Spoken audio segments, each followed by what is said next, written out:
మా పరలోకపు తండ్రి, మమ్మల్ని అతిమిక్కులుగా ప్రేమిస్తున్న మా పరలోకపు ప్రభువా, నీ పరిశుద్ధ నామాన్ని బట్టి వందనాలు చెల్లిస్తున్నాం తండ్రి. గతించిన సోమవారం నుంచి ప్రభువా ఈ రోజు వరకు నీ అమూల్యమైన రెక్కల కింద మమ్మల్ని కాచి కాపాడి భద్రపరిచిన ప్రభువా, ఈ రాత్రికాల సమయంలో ఇదిగోన ఈ స్త్రీలు సహవాస కూడుకులో ప్రభువా కొద్దిసేపు నాయన నీ వాక్యం ద్వారా మాతో మాట్లాడి మమ్మల్ని బలపరిచిన ప్రభువా. ఎందుకంటే నాయన అంత్యదినాల్లో మేము ఉన్నాం ప్రభువా. దయచేసి నీ మాటలే మాకు నిత్య జీవాన్ని ఇస్తాయి కనుక నీ మాటలతో మమ్మల్ని బలపరిచి వింటున్న నీ ప్రజల్లో నీ వాక్యాన్ని ఫలింపచేయమని చెబుతున్న మాకు నీ ఆత్మ సహాయాన్ని అందించమని మా ప్రభును రక్షకుడైన యేసు ద్వారా ఈ ప్రార్థన సమర్పించి అడిగి వేడుకుంటున్నాం తండ్రి, ఆమేన్. మరొకసారి మనకింత మంచి సమయాన్ని ఇచ్చిన దేవతి దేవునికి నిండు మనసుతో కృతజ్ఞత స్తుతులు చెల్లిస్తూ కూడి ఉన్న మీకు వేదిక మీద ఉన్న నా తోటి సేవకులకు కూడా ప్రభు పేరట వందనాలు చెల్లిస్తూ, ప్రియమైన దేవుని వారలారా, దేవుడిచ్చిన విలువైన వాక్యం సజీవమైంది, బలము గలది. సజీవమైంది, బలము గలది, మనకి నిత్య జీవాన్ని ఇచ్చేది. ఇటువంటి వాక్యాన్ని దేవుడు ఏమన్నాడు? దీవారాత్రము ధ్యానించమన్నాడు. దీవారాత్రము వాక్యాన్ని ధ్యానించాలి. ఈరోజు వాక్యాన్ని చదివే అవకాశం చాలామందికి ఉన్నా వాక్యం చదవరు. ఎందుకంటే వాక్యం చదవాలంటే చాలా కష్టం. చాలామందికి వాక్యం తీయగానే ఏమొచ్చేస్తుంది అంటారు? నిద్ర వచ్చేస్తుంది అంటారు. వాక్యం తీయగానే నిద్ర ఎందుకు వస్తుంది అన్నది ఆలోచించాలి. బైబిల్ తెరవగానే మనకు నిద్ర ఎందుకు వస్తుంది? ప్రార్థన చేయగానే మన శరీరం ఎందుకు సహకరించట్లేదు అన్న కాన్సెప్ట్ మనకు అర్థం అవ్వాలి. పుస్తకం చదివితే నిద్ర రాదే, వస్తుందా?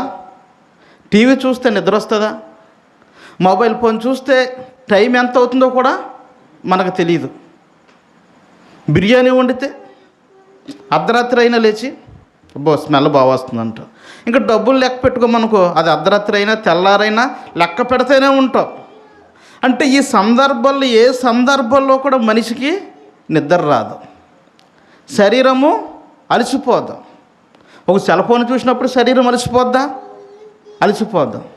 ఒక డబ్బులు లెక్కట్టినప్పుడు, ఒక తిండి తిన్నప్పుడు, మనకి ఏదన్నా ఫంక్షన్కి వెళ్ళినప్పుడు, అంటే అన్నిటిలో కూడా శరీరం ఎక్కడ అలసిపోద్దాం. అదే బైబిల్ దగ్గరికి రండి, అదే ప్రార్థన దగ్గరికి రండి. మనం ఎక్కడికో ఫంక్షన్కి వెళ్ళాం, అది పెళ్ళో ఏదో ఫంక్షన్కి వెళ్ళాం, వెళ్ళినప్పుడు సంతోషంగా వెళ్ళినా, వెళ్ళినప్పుడు అక్కడ జరిగిన గొడవ అంతా చెప్పుకుంటూ మంచి హ్యాపీగా వచ్చేస్తాం. కానీ దేవుడి దగ్గరకు వచ్చాక ఏం చేస్తాం? ఇక్కడికి వచ్చాక భోజనం చేస్తాం, అక్కడ చేసినా ఇక్కడికి వచ్చాక భోజనం చేస్తాం, స్నానం చేస్తాం, అన్నీ చేసి ఒక 5 నిమిషాలు టీవీ చూసి ప్రార్థన చేయమన్నాడు. అలాగా మోకాలు వేసి తండ్రి అంటే చిన్నది ఏదో ప్రార్థన మానకూడదు కానీ రోజంతా కాపాడో, ప్రయాణంలో కాపాడో కానీ నీకు స్తుతి చెల్లిస్తున్నానని చెప్పి వెంటనే ఏం చేస్తాం? మంచం ఎక్కేస్తాం. ఎందుకంటే వాక్యాన్ని చదివే అవకాశం మనకున్నా వాక్యం చదవలేకపోతున్నామంటే ఈరోజు ఎవరికి బలహీనుడైపోయాం? మనం ఎవరికి లోబడిపోయాం? దేవుడికి. యేసుక్రీస్తు వారు ఏమన్నారు?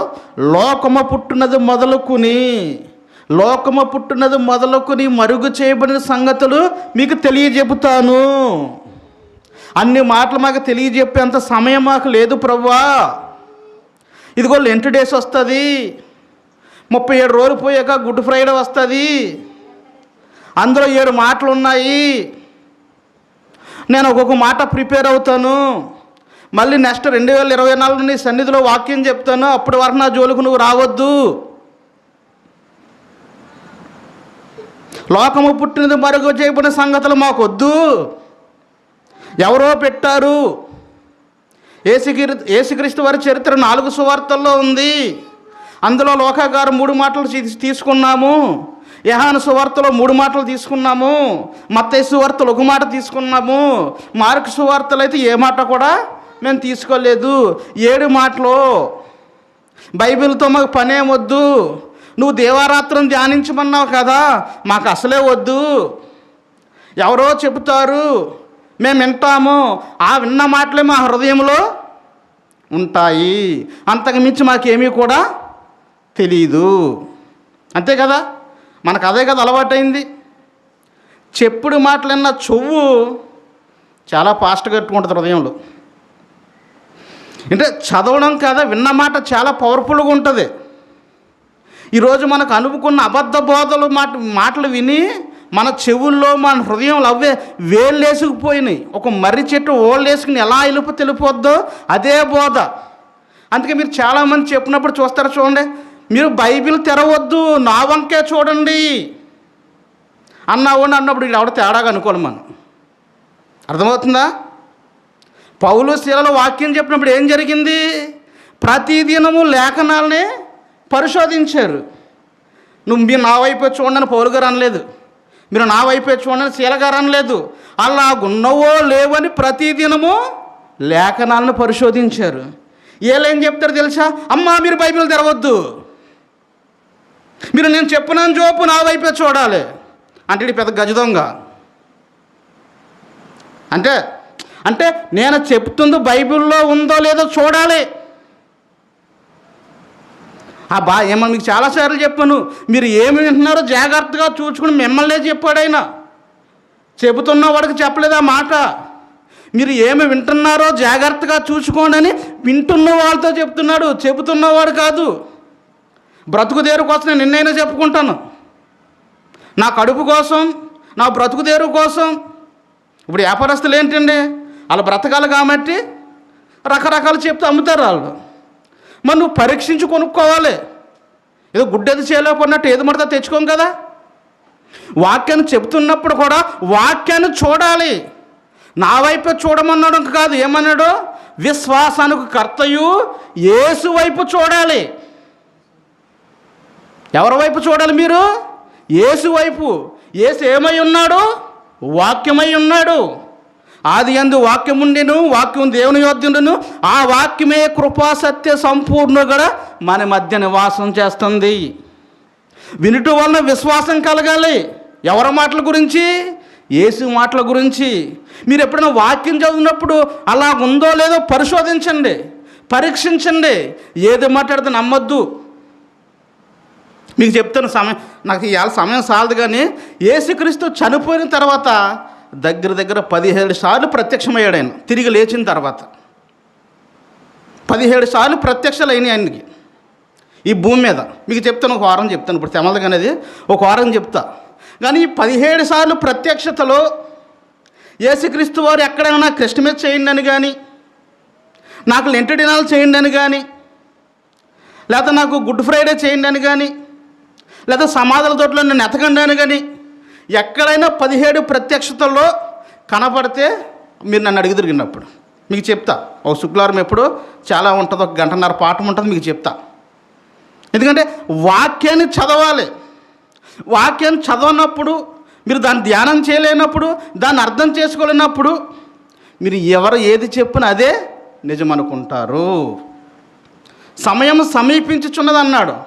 ప్రవచన వాక్యాలను గైకొని, అందులో రాయబడిన సంగతులన్నీ ఏం చేయాలి? గైకొనాలి. ఎంతమంది గైకుంటున్నారు ఈరోజు? ఎంతమంది వాక్యం చదువుతున్నారు? ఎంతమంది వాక్యానుసారంగా బ్రతుకుతున్నారు? ఎంతమంది వాక్యానుసారంగా జీవిస్తున్నారు? నిజంగా ఈరోజు దేవుడి మాట మనం వింటున్నాం అనుకుంటున్నారా?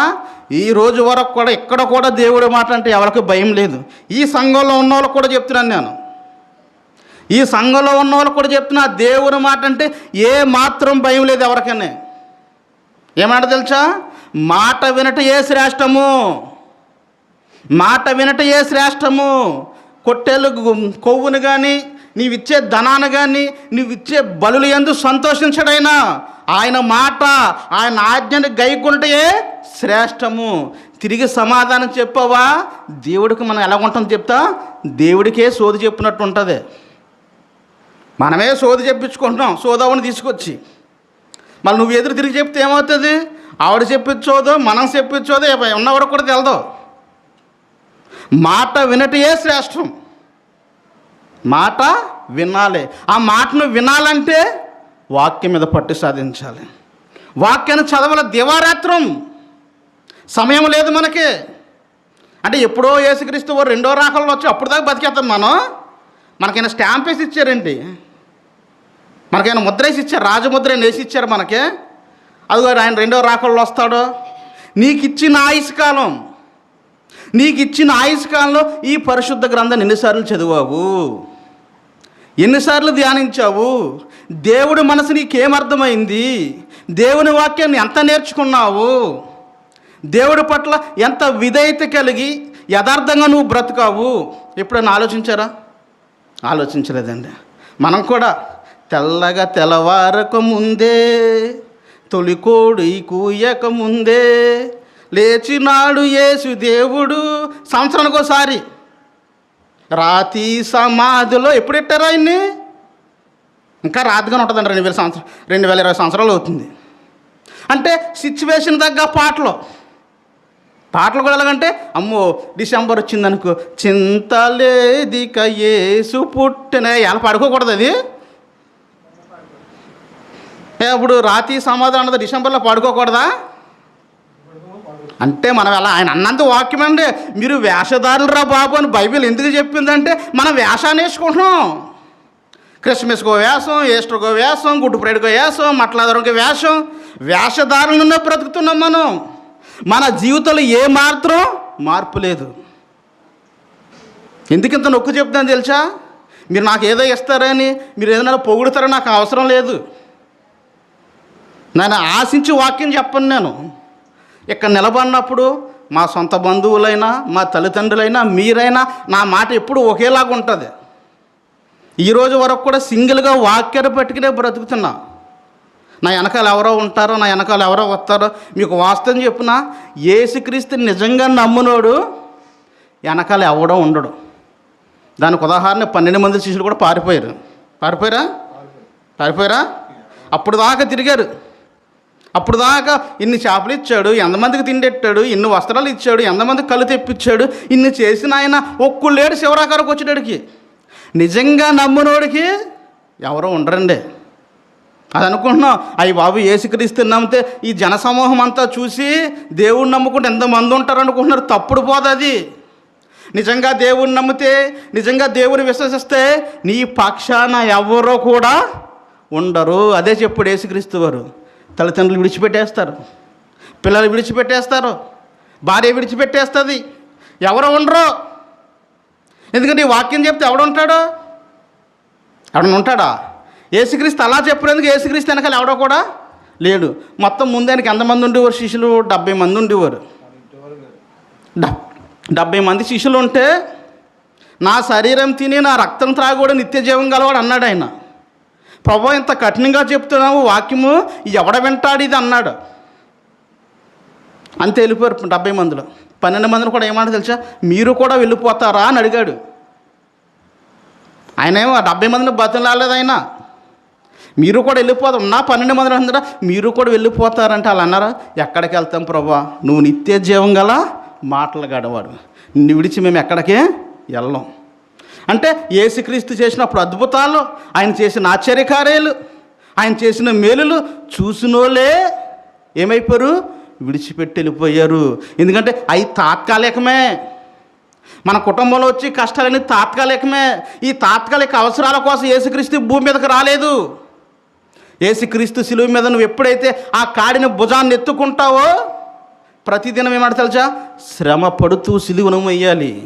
గుడ్ ఫ్రైడే రోజు మోసేతం కాదు, ప్రతిరోజు తను ఉపేక్షించుకుని ఆ సిలువను ఎత్తుకోమన్నాడు. అంటే నీకు నువ్వే పరీక్షించుకో, మొయ్యగలదవా లేవా.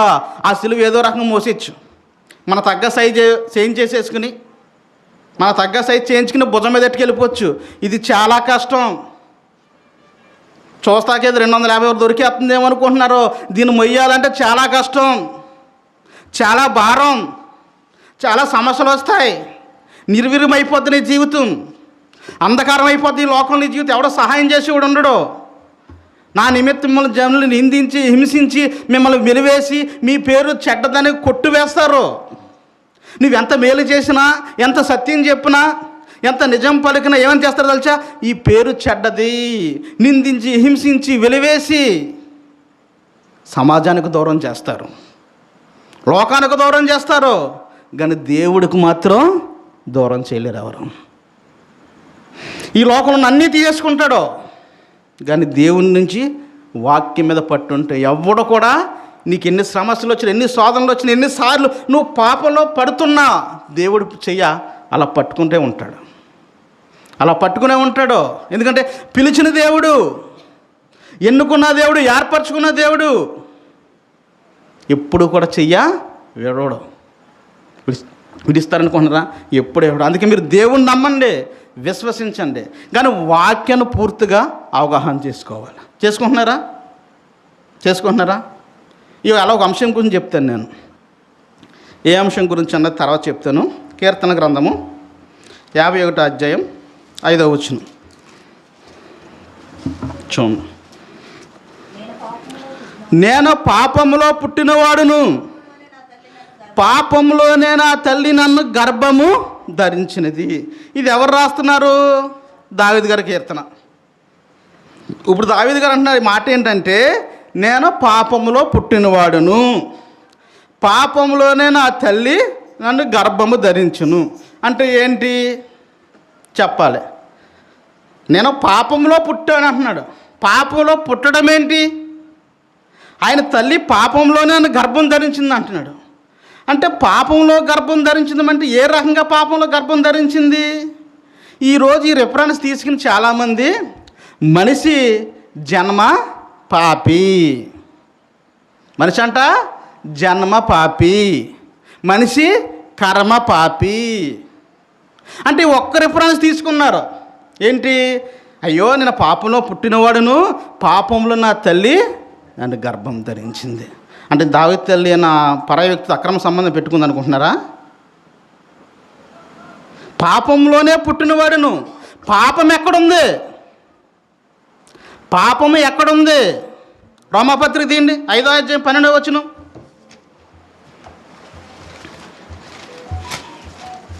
రోమాపత్రిక 5:12. ఇట్లుండగా ఒక మనిషిని ద్వారా పాపం ద్వారా మరణము లోకంలోకి ఎలాగ ప్రవేశించునో అలాగనే మనుషులందరూ పాపం చేసినందున మరణము అందరికీ ఏంటంటే సమానం అయిపోయింది. ఇక్కడ ఏమంటున్నాడు? ఇట్లుండగా ఒక మనిషిని ద్వారా పాపము ద్వారా మరణం ఎక్కడికి వచ్చిందంట? లోకములోకి ప్రవేశించింది. ఇప్పుడు పాపం ఎక్కడుంది? పాపం చెప్పరేంటంటే పాపం లోకంలో ఉందని చెప్తున్నాడు ఆయన. పాపం ఎక్కడుంది? ఒక మనుషుని ద్వారా పాపము లోకంలోకి ఏం చేసింది? ప్రవేశించింది. ఎవరి ద్వారా ప్రవేశించింది? ఆజ్ఞ అతిక్రమమే పాపము. ఆదాముతోనూ అవ్వమ్మ గారితో ఏదైతే దేవుడు పండు తినకూడదని చెప్పాడో ఆ తినొద్దన్న పండుని ఎప్పుడైతే ఇలా తిన్నారో ఇలా కన్నులు తెరవబడిన తర్వాత లోకంలోకి ఏమొచ్చింది? పాపం వచ్చింది. ఆ పాపం ద్వారా ఏమొచ్చింది? మరణం వచ్చింది. ఇక్కడ నేను పాపంలో పుట్టినవాడు అంటే పాపం ఎక్కడుంది? లోకంలో ఉంది. లోకంలో పాపం ఉన్నప్పుడు దావీదు గారు ఎక్కడ పుట్టాడు? పాపంలోనే పుట్టాడు. ఆయన తల్లి ఎక్కడుంది? లోకం అంటే పాపంలోనే కదా. ఈ రిఫరెన్స్ తీసుకుని అయ్యో మనిషి జన్మ పాపి, మనిషి కర్మ పాపి. మరి పాపంలో పుట్టినప్పుడు, పాపంలో తన తల్లి గర్భం ధరించినప్పుడు ఇతను నీతిమంతుడు ఎలా అయ్యాడు? దేవుని ఇష్టానుసారంగా మనుషుడు ఎలా అయ్యాడు? ఇతను పాపం చేయలేదు. తర్వాత దావీదు గారు పాపం చేశారు లేదా? చేశారు. మరి నేను పాపంలో పుట్టినప్పుడు పాపంలో నా తల్లి గర్భం ధరించింది అంటే దేవుడే గర్భఫలాన్ని పాపంగా ఇస్తున్నాడా? దేవుడు ఏమన్నాడు ఒకసారి చూడండి. ఆదికాండం 1వ అధ్యాయం 27-28 చూడండి. దేవుడు తన స్వరూపమందు నరుని సృజించాడు. అంటే ఎవరి స్వరూపమందును సృజించాడు? తన స్వరూపమందు నరుని సృజించెను. దేవుని స్వరూపమందు వాడిని సృజించును. స్త్రీనిగాను పురుషునిగాను వాడిని సృజించెను. దేవుడు వారిని ఆశీర్వదించెను. ఎట్లనగా మీరు ఫలించి అభివృద్ధి పొంది విస్తరించి భూమిని నిండించి దాన్ని లోపరుచుకోండి. మీరు ఫలించాలి. ఏమంటున్నాడు? దేవుడు తన స్వరూపమందు నరుని సృజించెను. స్త్రీనిగాను పురుషునిగా సృజించి మీరు ఫలించాలి. ఫలించాలంటే ఏం కావాలి? అలా ఫలించాలంటే అదే 2వ అధ్యాయం చూడండి 24 వచ్చిన 2:24. కాబట్టి పురుషుడు తన తండ్రిని తన తల్లిని విడిచి తన భార్యను ఎత్తుకును, వారు ఏక శరీరమైందురు. పురుషుడు ఏం చేస్తాడో తన తల్లిని తండ్రిని విడిచి తన భార్యని హత్తుకును, వారు ఏక శరీరమైందురు. ఈరోజు చాలామంది సమాజంలో భార్యాభర్తల కలయిక కూడా పాపం అని చెప్పేవాళ్ళు చాలామంది ఉన్నారు. నిజంగా అది పాపమైతే, నిజంగా అది అసహ్యమైన కార్యమైతే మరి దేవుడు ఎందుకు ఏక శరీరంగా చేశాడు? ప్రసంగి గ్రంథం 7వ అధ్యాయం 29వ వచనం చూడండి. 7:29. ఇది ఒకటి మాత్రం కనుగొంటిని, ఏమనగా దేవుడు నరులను యథార్థవంతులుగా పుట్టించిన కానీ వారు వివిధమైన తంత్రములు కల్పించుకున్నారు. ఎలా పుట్టించాడు దేవుడు నరుల్ని? యథార్థవంతులుగా. అంటే పాపంతో పుట్టించాడా? ఆదామును పాపంగా చేశాడా? అవ్వను పాపంగా చేశాడా? అంటే మనం కల్పించుకున్నాం తంత్రాలు. అంటే ఒక సృష్టిని 6 రోజులు సృష్టిని చేసి 5 రోజులు విశ్వాన్ని కలగజేసి అందులో ఆదామును నిర్మించి అతను సాటైన సహాయం లేకపోతే ఒక స్త్రీని నిర్మించి మీరిద్దరు ఏకశరీరంగా ఉంటారు, మీరు ఫలించండి, విస్తరించండి, భూమిని లోపరుచుకోండి అని. అంటే వాళ్ళకి విస్తారమైన సంపదనిచ్చాడు, అన్నీ ఇచ్చాడు, ప్రతి జంతువు కూడా వాళ్ళకు లోబడేలాగే చేశాడు. అయినా ఇలా దురాశకి వెళ్ళారు వాళ్ళు. దేనికి అంటే యావత్ ఆ తోటలో ఉన్న పండ్లన్నీ ఇలా తినొచ్చు, దేన్నైతే తినొద్దన్నాడో దాన్నే దురాశ గర్భం ధరించి పాపానకంటుంది. అంటే దేవుడు ఇచ్చిన ఆజ్ఞను అతిక్రమించి ఏం చేశారు? పాపం చేశారు. ఆ పాపం వల్ల లోకంలోకి ఏమొచ్చింది? మరణం వచ్చింది. ఎప్పుడైతే ఏదైనా తోటలలో పాపం చేశారో ఆ పాపం లోకమంతా విస్తరించింది. దేవుడు నరులను ఎలా చేశాడంట? యథార్థవంతులుగా చేశాడు. దేవుడే చెప్తున్నాడు, మీరు ఫలించండి, మీరు ఫలించండి. ఈరోజు ఆ కలయిక అభ్యంతరంగా చేస్తూ అలా పుట్టాం కాబట్టి మనమంటే అలాగా జన్మ పాపులము, కర్మ పాపులము. నిజంగా బిడ్డ ఉందండి, ఆ బిడ్డకేం తెలుసా? మంచి ఏదో చెడేదో ఏం తెలుస్తుందా? తెలీదు. తెలుస్తుందా? మరి ఆ పిల్లకి నువ్వు పాపాన్ని ఎలా అంటగడతావు? వివాహం అన్ని విషయాల్లో ఘనమైంది అన్నాడు కదా. అంటే వివాహాన్నే ఘనంగా ఏర్పరిచిన దేవుడు, వివాహమే ఘనమైందని ఏర్పరిచిన దేవుడు, వివాహమైన తర్వాత పిల్లలకి ఏం కావాలి? భార్యాభర్తలకు ఏం కావాలి?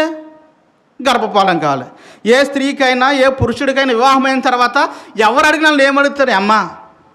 మీకు తెలుసు ఏమడుగుతారు? ఏమ్మ ఏంటి? అదొక సంతోషకరమైన వార్త అంటాడు కదా 127:3లో, గర్భపాలము యెహోవా ఇచ్చు బహుమా. అంటే దేవుడిచ్చు బహుమానం పాపమా?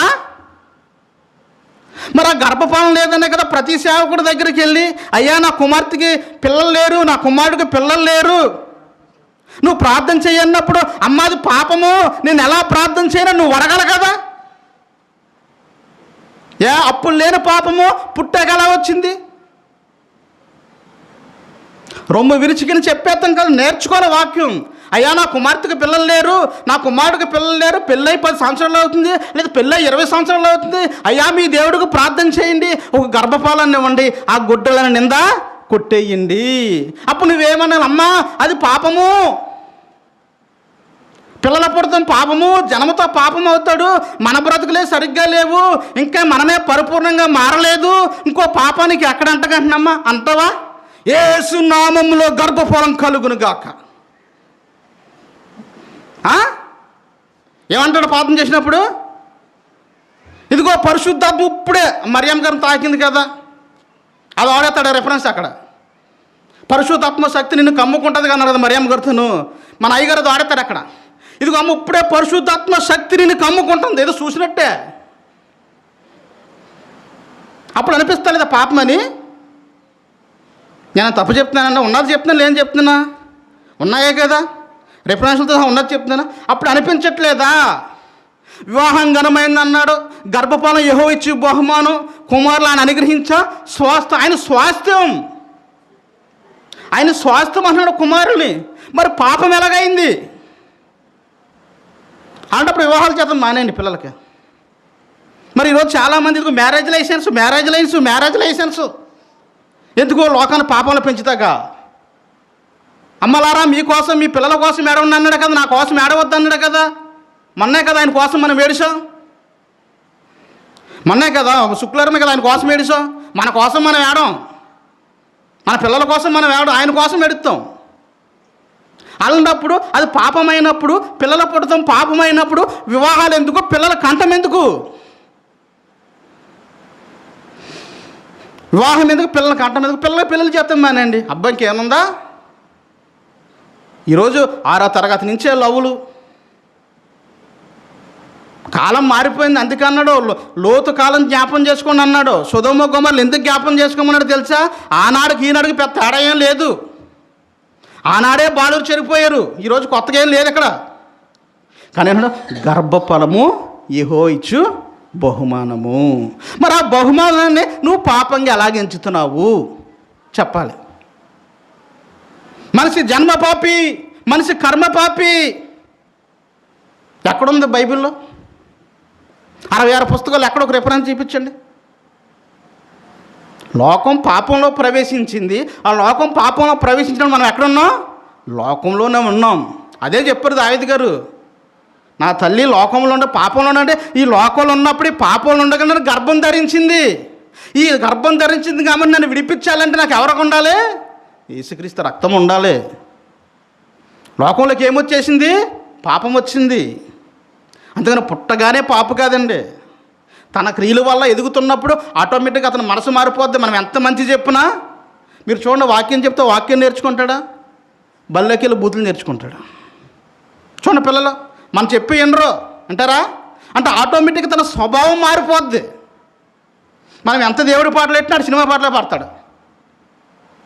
ఎందుకంటే నువ్వు ఒక 5 నిమిషాలు పెడతావు, ఒక అరగంట పెడతావు, కానీ బయట గడిపి చాలా కాలం ఉంటుంది. పిల్లలతో గడిపి అక్కడ పడి అంటే అక్కడికి ఏదో ఒకటి ఏమింటుంది, లోకంలో పాపములు తలంపులు వస్తూనే ఉంటాయి. ఆ విన్న మాటలో చెవుల్లోకి వెళ్ళిపోయినప్పుడు ఆటకు కూడా అయ్యే మైండ్లోకి వచ్చేస్తాయి. మీరు లెగ్గానే మీకు ఏదైనా మనసు కలవరం వచ్చిందనుకో, ఏదైనా మాట మీరు విన్నారనుకో, అదే మాట మీ మైండ్లో టచ్ ఆడుతూనే ఉంటుంది. మీరు ఏ పాట అయితే వింటారో ఆ పాట మా మనసులోకి వచ్చేస్తుంది. అందుకే మీరు లెగ్గానే ఏం చేయాలంటే ప్రార్థన, వాక్యం, లేదా దేవుడు మంచి పాట. లగ్గాన్ని మీరు చేయవలసిందంటే నీ మనసు, నా హృదయం పవిత్రంగా ఉండాలంటే దేవుని వైపే మనం చూడాలి, మనుషుల వైపు కాదు. అందుకని కదా యేసు వైపు చూడాలంటే నువ్వు ఉదయాన్నే లెగ్గని ఎవరి వైపు చూడాలి? యేసు వైపు చూడాలి. మరి గర్భఫలం ఆయన ఇచ్చే బహుమానం కదా, వివాహం ఘనమైంది కదా, మరి మనిషి జన్మతః పాపి ఎలా అవుతున్నాడు? మనిషి జన్మతః పాపి ఎలా అవుతున్నాడు? ఇంకోసారి చూద్దామండి. చూడండి, మత్తయి సువార్త 19వ అధ్యాయం 13, 14 ఒకసారి చూడండి. అప్పుడు ఆయన వారి మీద చేతులుంచి ప్రార్థన చేయవలనని కొందరు చిన్నపిల్లలను ఆయన వద్దకు తీసుకుని వచ్చిరి. ఆయన శిష్యులు తీసుకుని వచ్చిన వారిని గద్దింపగా యేసు చిన్నపిల్లలను ఆటంకపరచక వారిని ఎద్దకు రానియండి, పరలోక రాజ్యం ఇలాంటి వారిదని చెప్పి వారి మీద చేతులించి అక్కడి నుంచి వెళ్ళిపోయాను. పరలోక రాజ్యం ఎలాంటి వారిదంట? ఎందుకు చిన్నపిల్లలు ఎందుకు అంటున్నాడు? బాలురు అనలేదు, యవనస్తులు అనలేదు, చిన్నపిల్లల్ని అన్నాడు. నిజంగా మరి రేపు పొద్దున దేవుణ్ణి అడిగితే, ప్రభా మేము ఏం తప్పు చేస్తాం, మమ్మల్ని నరకానికి పంపేశావు నువ్వు, వాక్యం వినే మనసు లేదు, వాక్యం గ్రహించే మనసు లేదు, పాటలు పాడే శక్తి లేదు, మంచి ఏదో చెడేదో అలాగ తెలియదు, మనం కొట్టినా ఎదురు చెప్పలేడు, చెప్తాడా? ఏడుతూ వెళ్ళిపోతాడు, తగ్గించుకుని వెళ్ళిపోతాడు. అది అన్నాడు, చిన్నపిల్లలను ఆటంక పరచకండి, వారిని యొద్దకు రానియండి, పరలోక రాజ్యము వారిదే. అదే 18వ అధ్యాయం కూడా సారి చూడండి, మొదటి వచనం 18. ఆ కాలమున యేసు శిష్యుల వద్దకు వచ్చి పరలోక రాజ్యంలో ఎవడో గొప్పవాడని అడగగా ఆయన ఒక చిన్న బిడ్డను తన యొద్దకు పిలిచి వారి మధ్య నిలబెట్టిట్లనెను, మీరు మార్పు నొంది బిడ్డల వంటి వారైతేనే కానీ పరలోక రాజ్యంలో ప్రవేశింపరని మీతో నిశ్చయముగా చెప్పుచున్నాను. అంటే వీళ్ళందరూ ఆల్రెడీ మారొచ్చిన వాళ్ళే. ఇక్కడ అడుగుతున్న వాళ్ళందరూ ఎవరు? ఆల్రెడీ ప్రభుతో ఉంటూ ప్రభు పరిచయం చేస్తున్న వాళ్ళే. ఇక్కడ ఏమంటున్నాడంట, మీరు మార్పు నొంది బిడ్డల వంటి వారైతేనే కానీ పరలోక రాజ్యంలో మీరు ప్రవేశింపరు. అంటే మనం మార్పు పొందిన ఎలా ఉండాలంటే బిడ్డల కలిగిన మనస్తత్వం మనకు రావాలి. ఆ పసిపిల్ల మనస్తత్వం ఎలాగుంటుంది? కొట్టినా తిరిగి కొట్టలేడు, నువ్వు తిట్టినా వాడిని తిట్టలేడు. ఎందుకంటే ఒకవేళ నేను తిడితే ఇంకో దెబ్బేస్తావు. అంటే ఎదిరించలేడు, తిరగబడలేడు, నువ్వు ఏది చేసినా తగ్గించుకుంటాడు. అందుకే యేసుక్రీస్తుని కూడా దేంతో పోల్చారు? గొర్రెతో పోల్చలేదు. గొర్రె పిల్ల. గొర్రె అయితే కొంచెం దెబ్బలాడద్ది, అంతే కదండి. తనలో శక్తితో జీవం నుంచి దెబ్బలాడద్ది. అసలు గొర్రె పిల్ల అసలు ఎక్కడ దెబ్బలాడద్ది? అందుకే ఇదిగో లోక పాపమును మోసుకుపోయిన దేవుని గొర్రె పిల్ల అన్నాడు తప్ప గొర్రె అనలేదు ఆయన.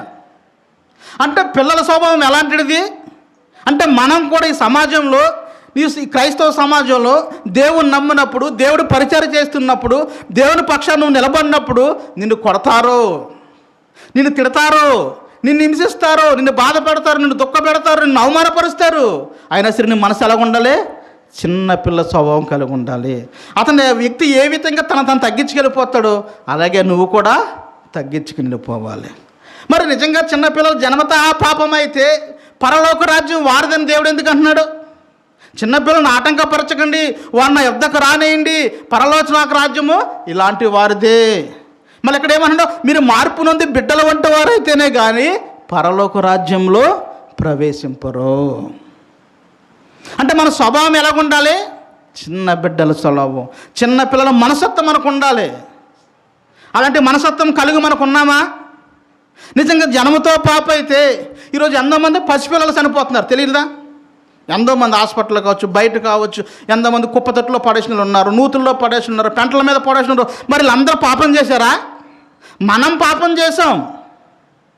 మనం తప్పు చేసి, మనం పాపం చేసి, మన అడ్డమైన కార్యాలు చేసి ఈరోజు చిన్నపిల్లల్ని ఎక్కడ పడేస్తున్నారు? కొంతమంది పెంట కుప్పల మీద, కాలువలో, నూతుల్లోనూ పడేస్తున్నారు. వాళ్ళు ఏ పాపం చేశారు?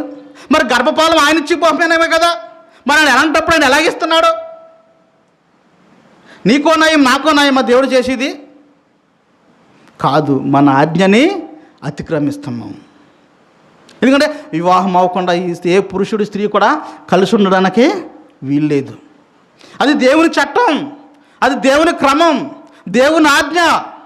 ఈరోజు వివాహం కాకుండానే స్త్రీ పురుషులు కలుసుకుని ఆ కలుసుకున్న తర్వాత గర్భం వస్తే సమాజంలో మన చెడిపోని పేరు వస్తుందేమని ఎవరికి తెలియకుండా ఆ బిడ్డలు ఈరోజు ఎంతమంది పెంట కుప్పల మీద పడేయట్లేదు.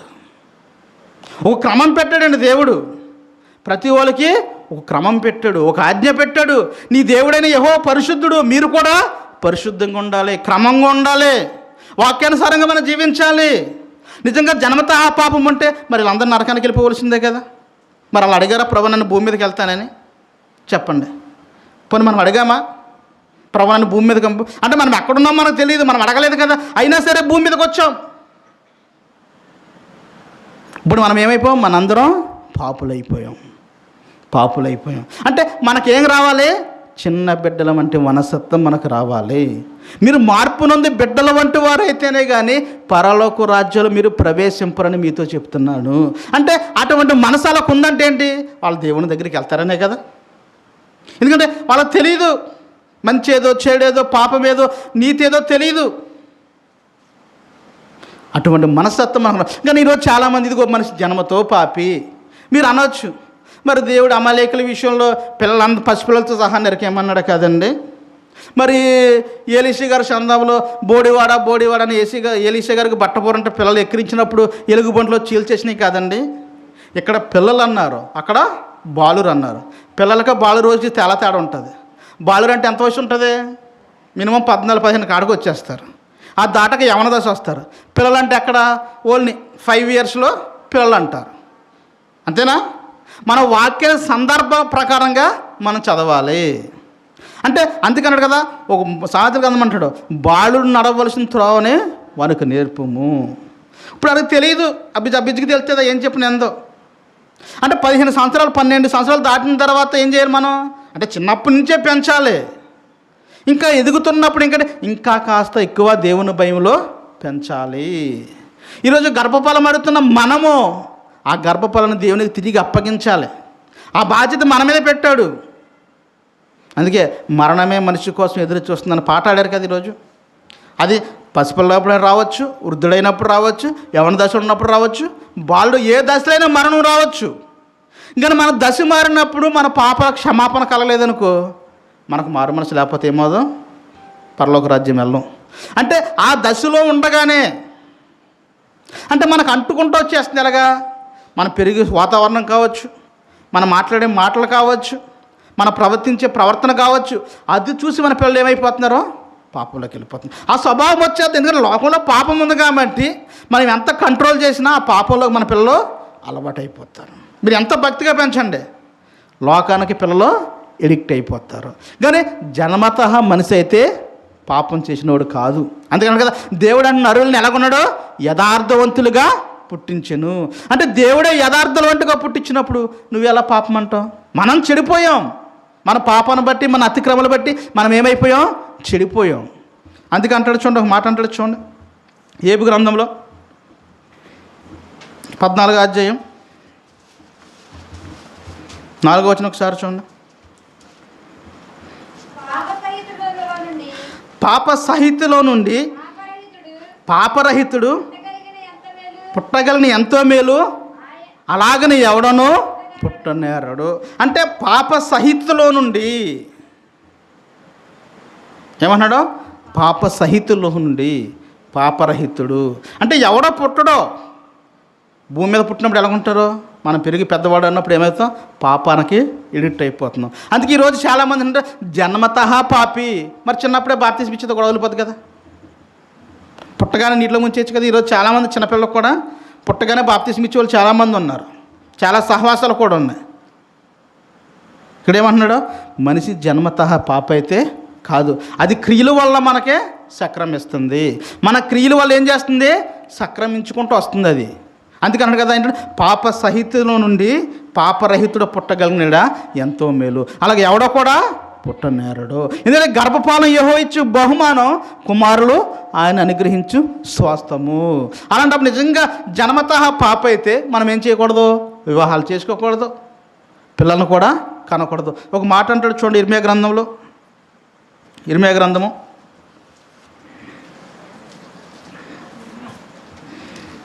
29వ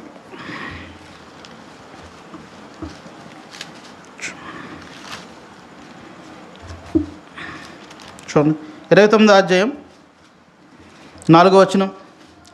ఇశ్రాయేలు దేవుడును సైన్యములకు అధిపతి యెహోవా తన ప్రేరేపణ చేత బబులోను చెర తీసుకుని పోబడును అందరికి ఇలాగా ఆజ్ఞ ఇచ్చుచున్నాడు, ఇండ్లు కట్టించుకొని వాటిలో నివసించండి, తోటలు నాటి వాటి ఫలములు అనుభవించండి, పెండ్లు చేసుకుని కుమారులను కుమార్తెలు కనండి.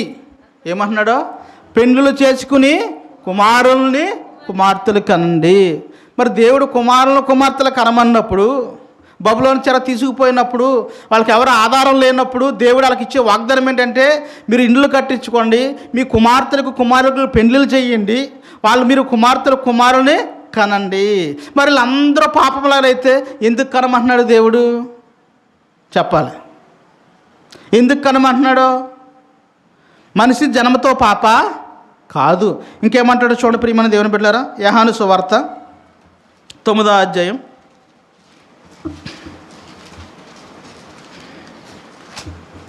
9వ అధ్యాయం మొదటి నుంచి ఒకసారి చూడండి.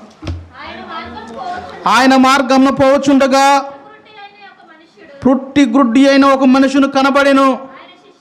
ఆయన శిష్యులు, బోధకుడా, వీడు గుడ్డివాడై పుట్టుటకు ఎవడో పాపం చేశాను, వీడా వీని కన్నవారా అని అడుగుతున్నాడు ఇక్కడ. ఆయన శిష్యులు అంటే ఏమంటున్నాడు? ఆయన శిష్యులు, బోధకుడా, వీడు గుడ్డివాడై పుట్టుటకు ఎవడో పాపం చేశాను, వీడా వీని కన్నవారా ఆయన అడగగా, యేసు వీడైనను వీడి కన్నవారైనను పాపం చేయలేదు. ఎవరు చెప్తున్న మాటలు ఇది? యేసుక్రీస్తు చెప్తున్న మాటలా, నేను చెప్తున్న మాటలా? నా వంక చూడొద్దు, ఎవరో చెప్పారు నా వంక చూడొద్దమ్మా, బైబిల్ వంక చూడండి. బైబిల్ వంక చూసి మీరు కన్ఫర్మ్ చేసుకునే, యేసు వీడైనను వీని కన్నవారైనను పాపం చేయలేదు. పాపం చేయలేదు కానీ దేవుని క్రియలు వీని యందు ప్రత్యక్షపరచబడికే వీడు గుడ్డివాడుగా పుట్టెను. మరి వీడు కన్నవారైనా పాపం చేయలేనప్పుడు వీళ్ళకి బాప్తిస్మం ఎందుకు తీసుకున్నారు? ఎవడైతే రక్షించదాక ఈ లోకానికి వచ్చాడో ఆయనే బాప్తిస్మం తీసుకున్నాడు. ఎవరో? యేసుక్రీస్తు వారు. ఏమన్నాడు యోహాను వచ్చినప్పుడు? నేను నీ చేత బాప్తిస్మం పొందవలసి ఉండగా నువ్వు నా చేత బాప్తిస్మం తీసుకుంటే నీతి యావత్తు అలాగ జరగాలి. అంటే పుట్టాడు కదా, పాపి కదా, బాప్తిస్మం ఇవ్వకూడదు ఎందుకు అనకుండా నీతి యావత్తు ఇలా జరగద్దనే ఉంటుంది. ఎప్పుడు పెద్దవాడైనప్పుడు, తన పాపాలకు ప్రాయశ్చిత్తం కలిగినప్పుడు, నేను పాపని గ్రహించినప్పుడు మన పాపం నిమిత్తం మనం ఏం చేయాలి? బాప్తిస్మం తీసుకోవాలి. అంటే వీడి కన్నవారైనా పాపం చేయలేదని స్వయాన్న యేసుక్రీస్తు వారే చెప్తున్నారు. మరి నువ్వెలా చెప్తావు పుట్టుకతోనే పాపని? నువ్వెలా చెప్తావు కర్మతో పాపని? నువ్వెలా చెప్తావు జన్మతో పాపని? ఆ జన్మ పాపం ఉన్నప్పుడు గర్భపాలు అనడం అనవసరం, పెళ్ళిళ్ళు చేయకూడదు అనవసరం. మనకేమో పెళ్ళిళ్ళు చేయాలి, పెళ్ళిళ్ళు చేస్తే కట్నాలు రావాలి, మనకి ఎన్ని ఆశలు ఉంటాయో. పెళ్ళిళ్ళు చేస్తాం, పెళ్ళి చేసుకున్నంత కట్నాలు తీసుకుంటాం. అందుకే అన్నాడు లోతు దినంలో పెళ్ళిళ్ళు చేసిచ్చు, పెళ్ళిళ్ళకి ఇచ్చిచ్చు. ఈ సమాజం ఇప్పుడు అది అలవాటైపోయింది. ఎవరో దేవుని కోసం బ్రతికేవారు లేరు, దేవుని వాక్యం చదివేవారు లేరు, దేవుని కొరకు రోషంగా జీవించేవాళ్ళు లేరు. పెళ్ళిళ్ళు చూడండి, ఏ పాస్టర్ చూసినా, మ్యారేజ్ సెట్ చూసినా పెళ్ళిళ్ళు రిజిస్టర్ కింద ఏదో టైటిల్ వేసేస్తున్నారు. ఏంటంటే మ్యారేజ్ రిజిస్టర్ అంటే ఏం చేస్తాం? మీకు పెళ్ళిళ్ళు చేసేస్తాం. మీకు పెళ్ళిళ్ళు చేస్తే ఏమొస్తాయి? పాపాలు వస్తాయి. ఉన్న పాపం సరిపోవట్లేదు. లోకంతో ఏం చేయాలి? ఇప్పుడు లోకమంతా పాపాన్ని నింపేయాలి. మాకే ఉన్నాడు కదా ఒక ఆయన, ఇదిగో లోక పాపం మోసుకుని దేవుని గొర్రెపిల్ల, మేము పెళ్ళిళ్ళు చేసి గర్భఫలం ప్రార్థన చేసి అమ్మ మీకు ఆయన అప్పచెప్తాం, మా కడుపు నిండిపోద్ది. అంతే కదా? ఈరోజు సమాజంలో జరుగుతున్న తీరదే కదా. అంటే గర్భఫలం లేనప్పుడు అమ్మ గర్భఫలం కూడా సంఘమంతా ప్రార్థన చేసిందమ్మ అంట బాగానే చెప్తాం. మరి సంఘమంతా ప్రార్థన చేసినప్పుడు దేవుని నువ్వు ఏమడుగుతున్నావు? అయ్యా ఇదిగో నాకు ఒక పాపాన్ని ఇవ్వా. పాపమా? అది పాపమా? పాపం అయితే దేవుడు ఇస్తాడా? నీ దేవుడు పరిశుద్ధుడు కదా, నీ దేవుడు యథార్థవంతుడు కదా, నీ దేవుడు న్యాయవంతుడు కదా, నీకు పాపాన్ని అలాగా ఇస్తాడనుకుంటున్నామ్మా? తన స్వరూపమందు మన స్వరూపమందు మనల్ని చేసుకున్నాడు, యథార్థవంతులుగా పుట్టించాడు. కానీ మనం ఏం చేసాం? దారి తప్పిపోయాం. కానీ వీళ్ళు ఏమంటున్నారు చూడండి ఒకసారి 34 వచనంలో, ప్రియమైన దేవుని బిడ్డలారా, 9:34 చూడండి. అందుకు వారు నువ్వు కేవలం పాపివై పుట్టినవాడువు, నువ్వు మాకు బోధింపవచ్చితువా అని వారితో చెప్పి వాడిని వెలివేసేశారు. అంటే వాళ్ళు ఏం చేశాడు? వీడు గుడ్డడుగా పుట్టాడు కాబట్టి వీడి తల్లిదండ్రులు అన్న పాపం చేయాలి, లేకపోతే వీడైనా పాపం చేయాలి అని ఏం చేశారంట? అందుకు వారు నువ్వు కేవలం పాపివై పుట్టినవాడువు అంటే తనకున్న అంగవైకల్యాన్ని బట్టి, తనకున్న శరీర బలహీనతను బట్టి ఈ సమాజం ఏమనుకుంటుంది? వీళ్ళ తల్లిదండ్రులు పాపం చేశారేమో, లేకపోతే ఈడే పాప అయ్యాడేమో. కానీ యేసుక్రీస్తు పైన ఏమంటున్నారు? వీడైనా వీడిని కన్నవారైనా పాపం చేయలేదు నాయన, చేయలేదు. అదే అంటున్నాడు. అంటే మనిషి స్వభావాన్ని బట్టి ఏం చేస్తున్నారు ఈరోజు? పాపని అంటున్నారు. అదే నిర్గమకాండంలో గుడ్డివాడు కానీ మోగవాడు కానీ నత్తోడు పుట్టించేవాడు ఎవడో? నీ దేవుడైనా యెహోవా.